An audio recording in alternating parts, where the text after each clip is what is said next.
네이버 AI로 검색을 해보니까 세계에서 가장 오래 사는 국가 1위는 일본이었어요. 평균 수명이 83.7세, 약 84세였고요. 우리나라는 82.3세로 11위였습니다. 미국은 79.3세로 31위였는데요. 이런 통계 수명으로만 보면 우리나라가 선진국에 와 있음을 우리는 엿볼 수 있었습니다. 그런데요, 세계에서 가장 큰 의료센터, 암센터로 알려진 텍사스 대학교의 MD 앤더슨에서 암센터에 오랫동안 근무하셨어요. 의학 교수로 한 55년간 이렇게 생활해 오신 김의신 교수가 우리 나이로 85세시죠. 근데 이분이 장로님이기도 한데 평균 수명도 중요하지만 건강 수명이 더 중요하다, 그런 말씀을 하셨어요. 무슨 뜻인가 내용을, 이분의 강의 내용을 들어보니까 아무리 오래 살아도 수명이 오래 살아도 그 오래 사는 건 중요하지만 그래도 건강하지 못한 채로 오래 살면 별로 행복하지 않지 않느냐. 그렇기 때문에 다른 선진국에서는 평균 수명을 중요시하는 것보다 건강 수명을 더 중요시하게 여긴다, 그렇게 이분이 이야기를 해요. 그러면서 앞선 그 통계 자료에 나온 분들 그 나라의 그 평균 수명과 건강 수명을 이게 대비했는데, 일본의 경우는 평균 수명이 약 한 84세였잖아요. 그런데 건강 수명은 78세, 한 6살 정도잖아요. 그러니까 한 6년 동안은 병으로 고생한다는 거죠. 그 다음에 미국의 경우는 평균 수명이 79세인데 건강 수명은 73세, 약 한 여기도 5, 6년 차이가 나요. 우리나라의 경우는 어떨까요? 우리나라는 평균 수명이 82.3세였잖아요. 근데 혹자는 83세로도 보더라고. 그러니까 82세에서 83세인데 건강 수명은 63세에서 65세다. 그러니까 올해는 살지만 건강하게 오래 살지 못하는 것이 우리나라의 현실이다. 다시 말하면 삶의 질이 떨어진다라는 것입니다. 사랑하는 성도 여러분, 우리나라의 경우 의학이 발달되고 과학이 발달되고 이로 인해서 연명치료하고 좀 더 오래 사는 경향이 있어요.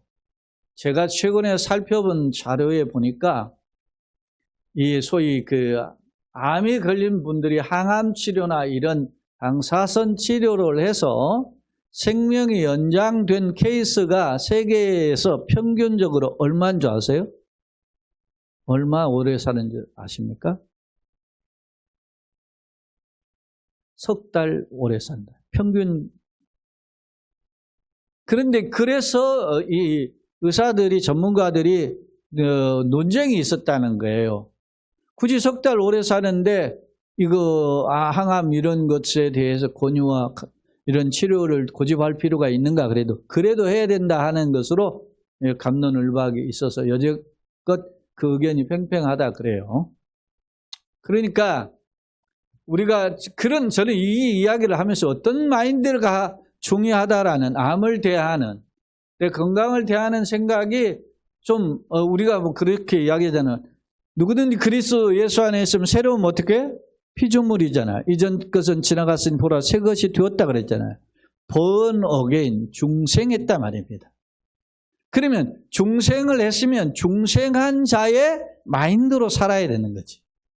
내가 예수를 믿었으면 예수쟁이로서 사는 마인드가 필요하단 말이에요.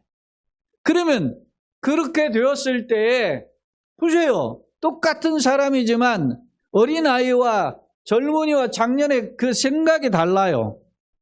그 마인드가 어떠냐에 따라서 그 삶의 질이 다르단 말이에요. 기독교인 역시 마찬가지 아닙니까?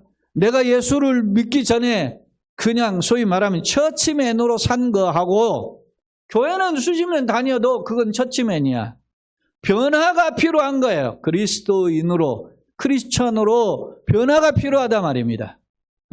그러면 그리스도의 생각, 그리스도의 세계관으로 살아야 돼. 제가 이것을 누누이 제 목회 35년 동안 이걸 강조했는데 내가 강조했기 때문에 제가 그걸 고민하지 않겠습니까? 그런데도 그렇게 살기가 어려워요. 그래서 주님 은혜가 부어져야 되는 줄로 믿습니다. 그게 성령 충만이에요. 은혜가 부어지면 성령 충만이면 안 될 것도 될 것처럼 생각이 되고 걸어가요. 내가 이렇게 목회, 이렇게 신학을 해서 35년 걸어온 과정을 보니까 90년에서 왔으니까 이게 2025년이니까 36년 차잖아요. 횟수로.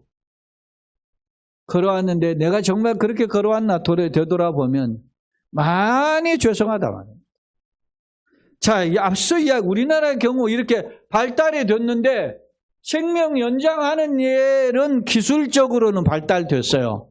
그런데 그것을 누리는 일에는 지혜롭지 못한다. 왜? 마인드와 철학과 건강 관리에 대한 그런 자기 관리가 부족하다 말이에요. 제가 여러분 지금 단순히 육체적 건강만 이야기하고자 하는 것일까요? 우리가 진정 이 세상에서 행복한 자로 사는 것은 무엇일까? 저 오늘 제목을 정해봤어요. 참된 행복자는 어떤 사람일까? 오늘 말씀을 통해서 어떤 사람이 참된 행복자일까? 저는 여러분에게 소위 말하면 되물음이 필요하다고 봐요. 나는 나의 삶이 정말 행복하다고 생각할까? 나의 미래가 행복하다고 생각할까? 나의 노년이 행복하다고 생각할까? 이런 생각의 자기 점검이 필요하단 말이죠. 그러면 어떤 기준으로 살까? 그것을 매번 구약과 신약을 번갈아 가면서 하나님의 말씀으로 제시하는데 오늘은 시편 138편을 통해서 그 해답을 찾아보고자 하는 것입니다. 시편 138편의 배경을 좀 살필 필요가 있죠? 오늘 서두에 다윗의 시라 이렇게 기록되어 있어요. 그런데 학자들은 다윗이 언제 이 시를 기록했느냐에 대해서 다윗이 주변 국가를 정복하고 평정하고 나름 국가의 안정을 끼한 뒤에, 그러면 이게 노년의 때예요. 끼한 뒤에 하나님께서 하나님 앞에 보니까 자기는 이 벽돌로 지어진 이런 궁궐에서 사는데 하나님은 여전히 천막으로 지어진 집에 계시는 것을 죄송하게 생각하고 자기가 선지자 나단에게 상의를 합니다. 내가 이렇게 하나님 나는 이렇게 참 평강을 누리는데 하나님이 이렇게 모시고 있으니 죄송하다, 성전 짓고 싶다 그랬더니 왕 참 좋은 뜻인데 그렇게 하세요. 그랬더니 하나님이 선지자 나단을 불러가지고 야야 이리 와라 그렇게 해서 말씀하시니까 뭐라고 하시냐면 하늘은 내 보좌, 내 의자고 땅은 내가 발을 얹어놓는 것인데 너희들이 나가 거할 집을 어디다가 짓겠느냐. 이 세상 전부를 다 지구상에 건물을 쌓아 올려도 그것은 하나님 발을 얹어놓는 발받침에 불과하다는 거예요. 그렇게 해서 야 성전 필요 없다 이렇게 이야기하셨어요. 그러면서 대신 그 마인드, 성전을 자기는 이렇게 사는데 하나님은 이렇게 계시는구나 하는 것에 대한 죄송함을 가지고 있는 그 마인드를 가진 다윗을 향해서 하나님이 기뻐하셨어요. 그래서 그의 가문, 그와 그의 가문의 형통함을 약속해 주셨는데 그 약속이 소위 나단의 신탁이에요. 그게 사무엘하 7장에 기록되어 있어요.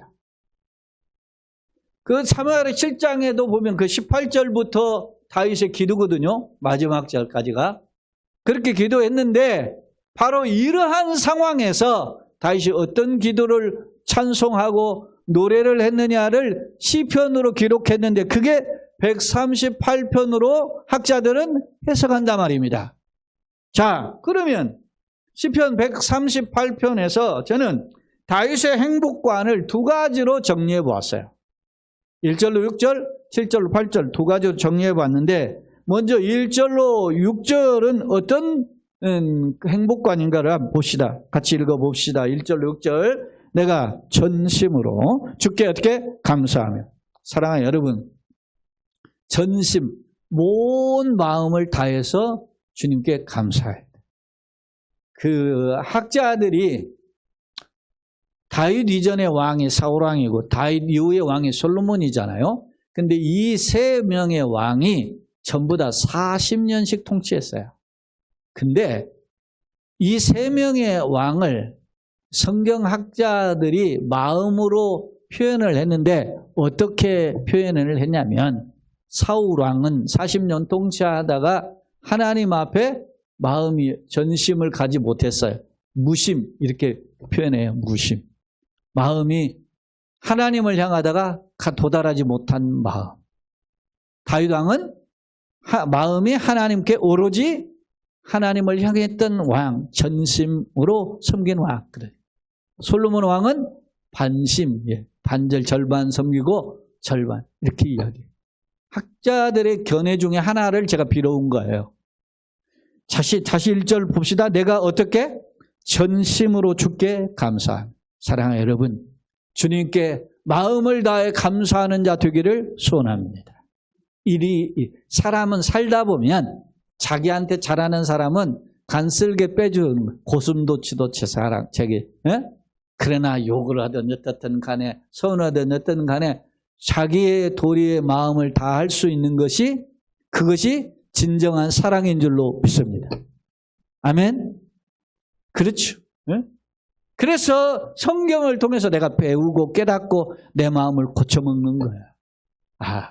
다윗처럼 이런 신앙을 주세요. 자, 전심을 어떻게 했어요? 주께 감사하며. 또 신들 앞에서 주께 찬송하리이다. 이 신들이라는 단어가 엘로힘이에요. 근데 이 엘로힘이라는 단어가 보통 누구를 가리켰죠? 하나님을 가리킬 때 엘로힘인데 이게 영어 성경에서 번역을 할 때 관사가 정관사가 붙으면 하나님을 가리키는 표현이고 그 정관사가 없으면 일반 이방 신들을 가리키는 표현으로 이 단어를 사용했어요. 더군다나 칼빈이나 루터는 이런 단어를 천사로도 번역을 했어요. 그래서 칼빈은 내가 신들을 이걸 천사들 앞에서 주께 찬송하리이다 이렇게 번역을 했어요. 칼빈이나 루터는. 그런데 시리아 역본이라든지 이러한 성경, 특히 유대의 랍비들의 해석을 보면 이 신들이라는 단어를 열왕들이라는 왕들로, 주변 국가의 왕들로 해석을 했어요. 저는 이 첫 번째 해석보다 두 번째 해석이 좀 더 타당하다고 보는데 두 가지 해석이 뭐 다 틀린 건 아닌데 보면 자 보세요. 내가 전심으로 주님 앞에 1대1로 하나님 앞에 감사하고 누구 앞에서? 천사들이나 아니면 주변의 왕들 앞에서 주님을 어떻게 해요? 찬송하리이다. 할렐루야. 개인적으로 하나님을 찬양하고 주변 앞에서 내가 걸어온 인생길에 하나님을 찬송하는 자가 되기를 소원합니다. 그것이 진정 행복자예요. 나가 2절 봅시다. 주의 성전을 향하여 어떻게? 예배하며. 사실 성전 없죠. 지금 성막이 있어요. 천막으로 된 성막을 향하여 예배하며 주의 어떤 인자하심과 성실하심으로 말미암아. 인자는 구약의 가장 중요한 단어 중에 하나라고 제가 여러 번 이야기했어요. 이 헤세드라고 하는 단어는 언약을 지키시는 신실하신 하나님의 사랑, 이게 인자예요. 주님의 끝까지 나를 지켜주시는 거예요. 그런 인자하심과 주님의 신실하심, 성실하심으로 말미암아 주의 이름이 뭐예요? 감사하오리니. 또 감사가 나와요. 그리고 나에게 베푸신 은혜에 감사한다는 거죠. 이는 한번 같이 읽어봅시다. 주께서 주의 말씀을 주의 모든 이름보다 높게 하셨습니다. 할렐루야. 이 말이 무슨 말이에요? 주님이 나에게 인자하시고 성실하신 것은 주님의 이름에 훼손당하지 않기 위해서 행하신 행위들이에요. 할렐루야.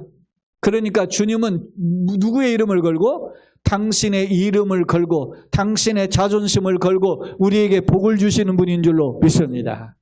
세상은 손바닥 뒤집어요. 대통령도 손바닥 뒤집잖아요. 공약 다 안 지켜. 지키는 3분의 1이나 지키면 그 훌륭한 대통령. 협박질하고 하는 거, 등쳐먹고 하는 거. 그러죠?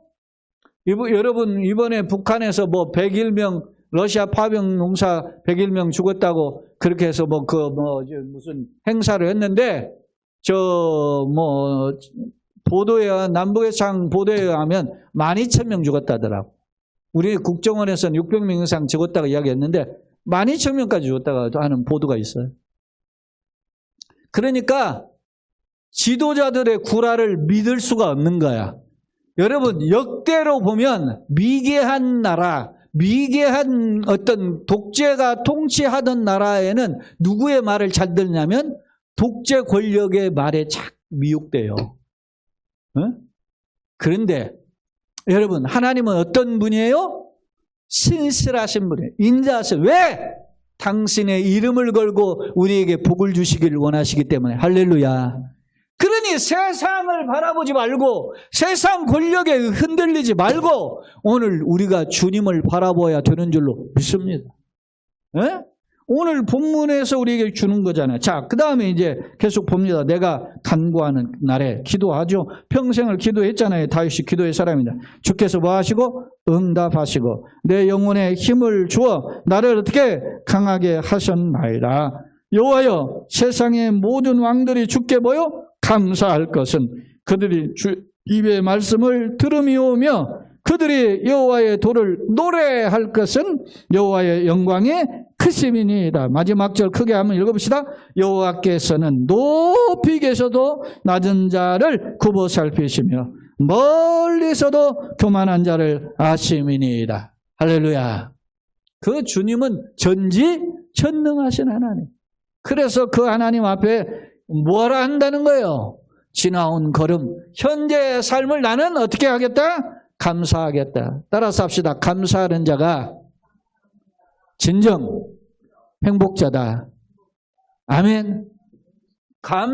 이 다윗의 감사를 들여다보면 지난 날에 대한 감사, 현재 걸음에 대한 감사가 담겨져 있어요. 할렐루야. 내가 오늘 내 자신의 삶을 놓고 감사하는 자가 되기를 예수님의 이름으로 축원합니다. 오늘 그래서 제가 1절, 2절, 3절로 6절을 하나 이렇게 뜯어서 살펴보았는데 다윗의 결론은 오늘 첫 번째 행복이 과거나 현재의 삶에 대해 하나님 앞에 감사한 자로 살았음을 오늘 보여주고 있습니다. 참고로 중국의 진나라의 시황제 아시죠? 이는 중국을 정복하고 자기가 오래 살기 위해서 자기 부하들 신하들을 풀어가지고 저 세계 각지의 도처에 가서 불로 장생하는 불로초를 캐오라 그랬어요. 우리나라에도 제주도까지 왔다 그러잖아요. 그런데 진시황이 몇 살 산지 아세요? 진시황이 49살 살았다는 거예요. 그렇게 오래 살고 권력을 갖고 힘을 하고 하니까 오래 살고 싶어 했는데 49살 살았어요. 근데 그러면 그 당시에 그래서 옛날에 50 살기가 쉽지 않은 시대죠. 옛날에 50 사는 게 쉽지 않은 시대인데 비슷한 시기에 활동했던 사람들 중에 제가 세 사람 거론했어요. 맹자는 83세, 장자 83세, 노자는 무려 100세를 살았다. 이 건강을 이야기하는 사람들, 그럼 이 사람들이 어떻게 이렇게 살았느냐? 권력자는 호의호식하니까 소위 말하면 배 터지게 먹었다는 거지. 근데 이 사람은 이 사상가들이잖아요. 이 사람 철학자들이죠. 오늘날로 말하면. 마음을 다스리는 삶을 살았기 때문에, 마음의 청렴을 위해서 살았기 때문에 먹는 것에 그렇게 신경 쓰지 않았다는 거예요. 그랬더니 오히려 오래 살았다. 건강하게. 이 패러독스예요. 사랑하는 여러분, 다윗이 왕이었지만 그가 왕이어서 행복한 것이 아니고 하나님과의 관계에서 하나님이 자기의 과거, 현재를 지켜주셨음에 대한 감사로 살 때 그는 행복자가 된 줄로 믿습니다. 오늘 우리가 진정한 행복자로 사는 비결을 깨닫고 나도 하나님 앞에 지나온 걸음을 감사하고 또 현재의 삶에 감사하는 진정한 행복자들이 되시길 예수님의 이름으로 축원합니다. 아멘. 그러면 7절, 8절은 어떤 행복의 모습이 고백되어 있는가? 한번 같이 읽어봅시다. 7절, 8절 시작. 내가 환난 중에 다닐지라도 주께서 나를 살아나게 하시고 주의 손을 펴사 내 원수들의 분노를 막으시며 주의 오른손이 나를 구원하시리라. 이렇게 표현했어요. 자, 보세요. 아직 환난을 당한 것은 아니야. 설령 환난이 나를 찾아와도 주께서 나를 어떻게 해요? 살아나게 하시고 주께서 손을 펴사 원수들의 분노를 어떻게 해요? 막아주시고 주의 무엇을? 오른손에. 오른손은 주권과 능력이죠. 주님의 능력이 나를 어떻게? 구원하시리이다. 구원하실 줄로 믿습니다. 미래적 사고예요. 내가 오늘날도 감사할 뿐만 아니라 미래적인 걸음도 주님이 나를 간섭하시 주실 줄로 믿습니다. 또 자 보세요. 8절 여호와께서 나를 위하여 뭐요? 포상해 주시리이다. 여호와여 주의 인자하심이 영원하오니 주의 손으로 지으신 것을 버리지 마옵소서. 할렐루야. 네? 주님의 인자하심이 또 나와 여기서. 주님의 인자하심이 어떻게 해요? 영원하다 그러잖아. 일시적으로 잠깐만. 사람은 기분에 따라서 기분파에 따라서 사람 누가 주고 그렇게 하는 것이 보통이야. 그러나 하나님은 그 주님의 약속에 신실하신 분이기 때문에 우리를 지켜주시고 인도해 주시는 줄로 믿습니다. 오늘 본문에서 여호와께서 나를 위하여 포상해 주신다. 그렇게 8절에 이야기하잖아요. 다윗이 잘난 게 있어요. 다윗이 여러분 죄를 지었을 때도 이런 기도를 해요. 시편 51편 같은 경우를 보면 주님 뭐라고 하느냐면 주여 지난 날에 내가 주님 앞에 선한 길을 걸었던 것을 추억하옵소서. 네? 사랑하는 여러분, 내가 비록 잘못된 길, 실수하는 길을 걸어도 지난 날에 주님 앞에 선한 자세를 보고 주님이 용서해 주실 줄 다윗은 기대했던 것입니다. 이렇게 하나님은 좋으신 하나님. 바라기는 이런 주님 앞에서의 확신이 있기를 예수님의 이름으로 축원합니다. 아멘. 주의 손이 지으신 것을 버리지 마옵소서. 다윗은 미래에도 어떤 걸음을 걸을 것을 확신하고 있었음을 엿볼 수 있어요. 저는 제가 성경 강의 제일 마지막 코스가 시편일 것 같아요. 지금 욥기 하지만 욥기 끝나면 제가 바로 시편을 안 할 것 같아요. 잠언 전도서 아가서 하고 마지막에 제가 시편을 하고자 하는데 시편 중에 150편 중에 80여 편이 다윗의 시인데 그 중에 제일 제가 좋아하는 시편 23편. 네? 이런 시가 없어요. 이 세상에 이런 고백을 하는 사람이 없어요. 그 시편 23편은 너무너무 귀한 시예요. 그 중에 4절로 6절 한번 여러분 잘 아시죠? 시편 23편 4절로 6절 한번 같이 한번 읽어봅시다. 내가 사망의 음침한 골짜기로 다닐지라도 해를 두려워하지 아니할 것은 주께서 나와 함께 하심이라. 할렐루야. 주께서 나와 함께 하시기 때문에 내가 사망의 음침한 골짜기를 다닐지라도 두려워하지 않는 줄로 믿습니다. 특히 어떻게 주의 지팡이와 막대기가 나를 안위하시는. 목자가 양을 지켜주시는 게 뭐예요? 강력한 무기가 막대기죠. 자, 5절 또 읽어봅시다. 주께서 내 원수의 목전에서 내게 상을 차려주시고 기름을 내 머리에 부으셨으니 내 잔이 넘치나이다. 역경의 상황에 소위 전화위복의 상황으로 변화시켜줘요. 9회 말에 투아웃에 투쓰리 볼카운트에 말로는 치는 것과 같은 놀라운 대역전극이 펼쳐짐을 믿습니다.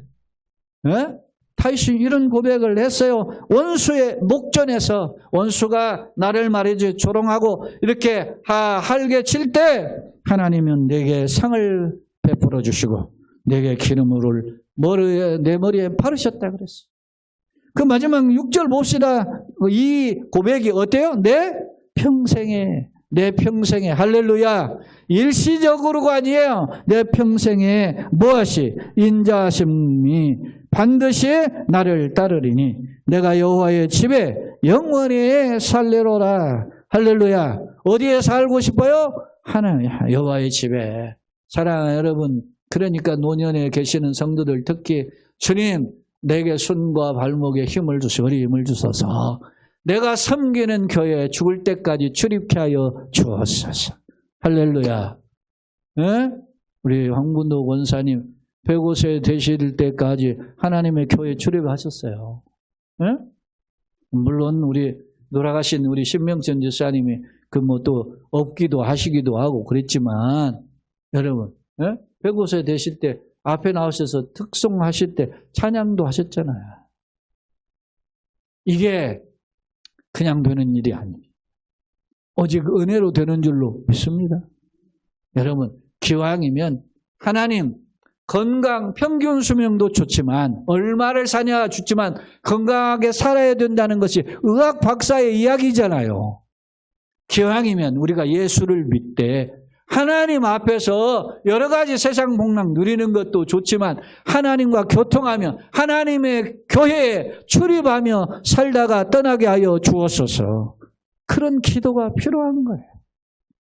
오늘 나는 어떤 기도를 하는가? 오늘 7절 8절을 정리해 보면 다윗은 무슨 기도를 하고 있는 거예요? 무슨 확신을? 미래에도 주님이 나의 인생길을 지켜주실 것을 감사하며 확신하고 있음을 알 수 있어요. 그렇습니다.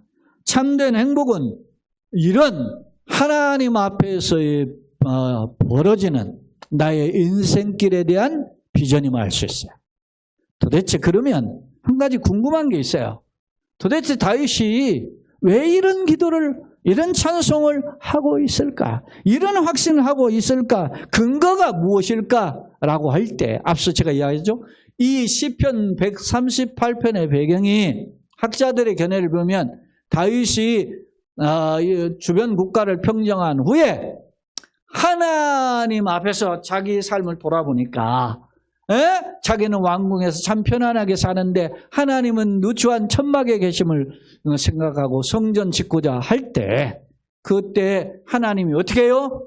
야, 나를 위해서 성전 지을 만한 게 없다라고 말하면서 거부하셨지만 그의 생각의 가상에서 하나님이 그에게 복을 주실 것을 약속하셨다만 누굴 보내서 선지자 나단을 보내서 너와 너의 가문을 이렇게 형통하겠다 약속하셨단 말이에요. 그게 사무엘하 7장에 나오는데 그 7장에 나오는 중에 18절로 마지막 절이 다윗의 감사기도인데 그 중에 자 한번 봅시다. 27절로 29절 사무엘하 7장 다윗의 감사기도가 담겨져 있는 마지막 부분이 사실은 시간이 되면 한 24절부터 살펴야 되는데 그냥 27절로 29절만 읽어봅시다. 어떤 감사를 했는지 보세요.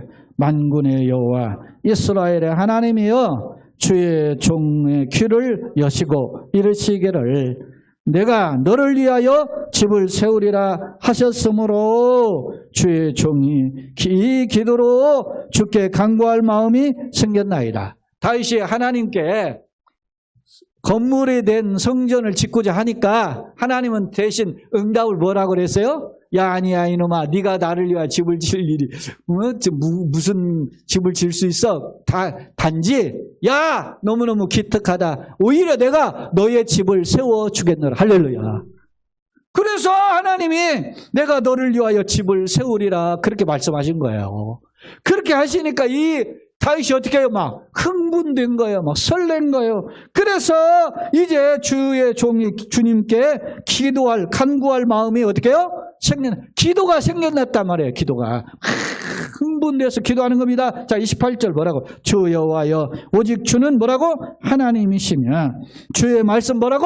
참되시다. 주님은 이랬다 저랬다 하는 분이 아니라 말이에요. 진리십니다. 주께서 이 좋은 것을 주의 종에게 뭐? 말씀 약속하셨사오니 이제 29절 다 같이 이제 청하건대 종의 집에 먹어 복을 주사. 종의 집은 종의 가문이에요. 자기와 자기 후손에 복을 주사 주의 앞에 영원히 있게 하옵소서. 주의 앞에 영원히 있게 평생 되도록 하나님을 섬기게 하여 주옵소서. 할렐루야.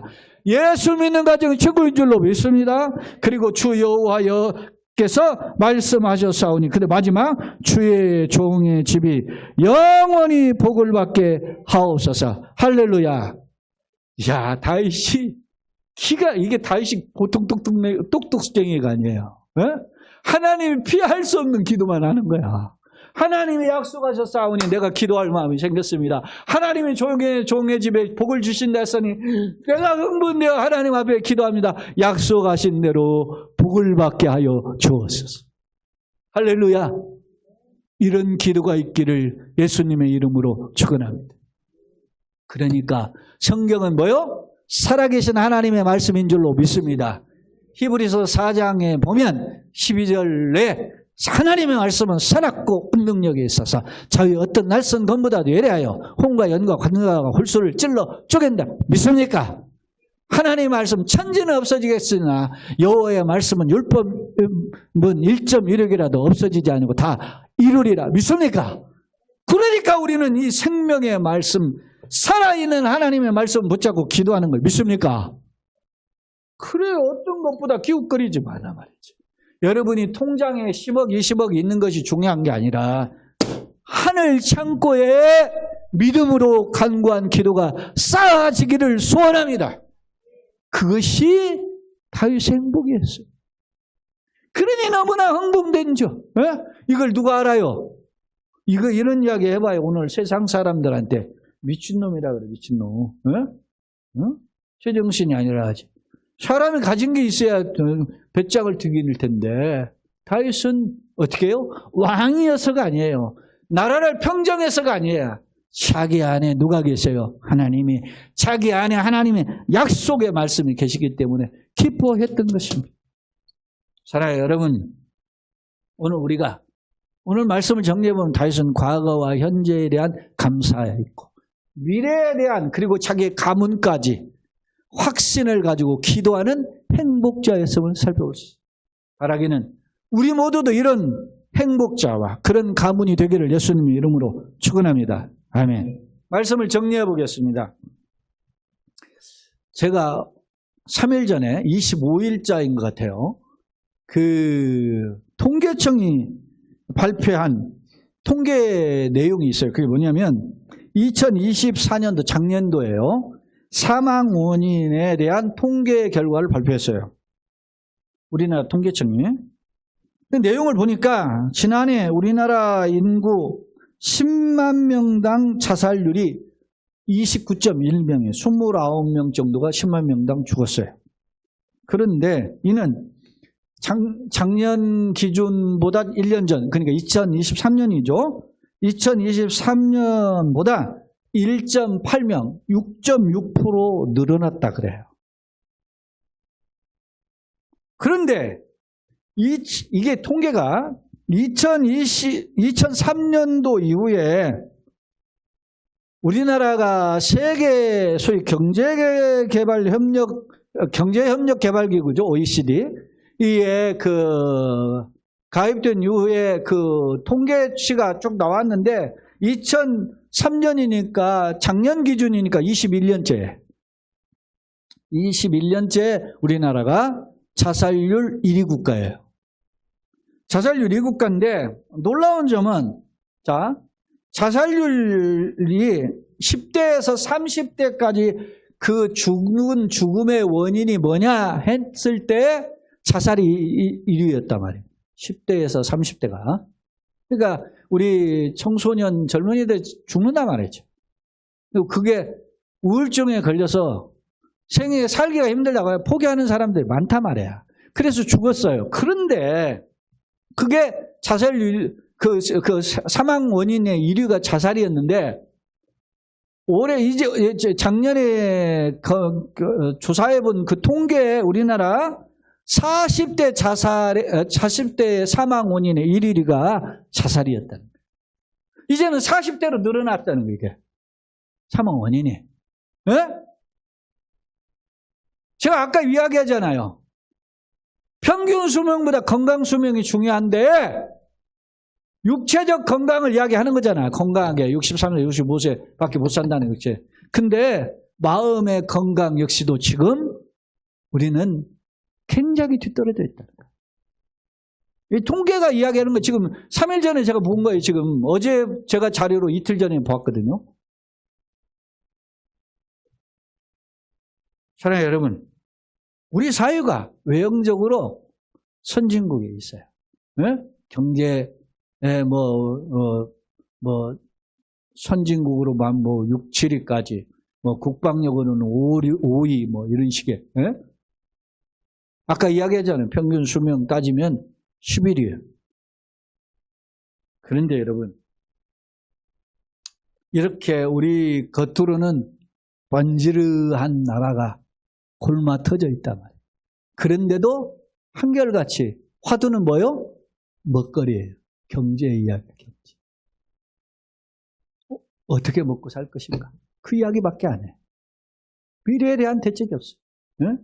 제가 예전에 광우병으로 이렇게 촛불 시위하고 할 때, 야, 이놈들아, 흡연해가지고, 한 해 죽는 그런 사람들이 하루에, 한 해, 얼마나 되는지 그것만 생각해. 그 담배 끊는 운동이나 좀 해라. 내가 그런 이야기를 한 적이 있어. 글을 그랬더니 막 벌떼처럼 나한테 달려들. 미국 쇠고기, 소위 쇠고기 처먹고 죽은 사람은 하나도 없어요.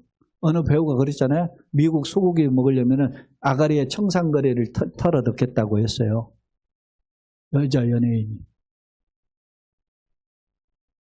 우리는 그런 것에는 흥분을 잘해. 그런데 정작 내가 어떻게 살 것인가, 내가 하나님 앞에서 영적으로 어떻게 건강할 것인가 관심이 없어요. 우리 교회가 대표적인 케이스 아닙니까? 한국 교회가 전부 다 뒷걸음질을 하는 이유가 뭡니까? 영적인 관심도가 다 떨어져 갑니다. 오늘 나는 어떤가? 말씀의 거울 앞에 있습니다. 사랑하는 여러분, 토마스 왓슨은 인간은 은혜를 모르는 두 발 가진 짐승이다. 나는 어떤가? 감사하는가? 지나온 걸음에 또 걸어갈 길에 감사하는가? 다윗이 이러한 고백을 되돌아보면서 신약의 위대한 사도인 바울은 무슨 말을 했는지, 바울이 이야기한 사랑하는 후배 목사, 아들처럼 여겼던 목사에게 권면했던 말씀 두 구절만 읽고 마치겠습니다. 먼저 디모데후서 3장 5절 같이 읽어봅시다. 경건의 모양은 있으나 경건의 능력은 부인하니 이 같은 자들에게서 네가 돌아서라. 그러니까 예수 믿는 척은 하지만 실상은 제대로 안 믿는 놈들이 수두하다 이거야.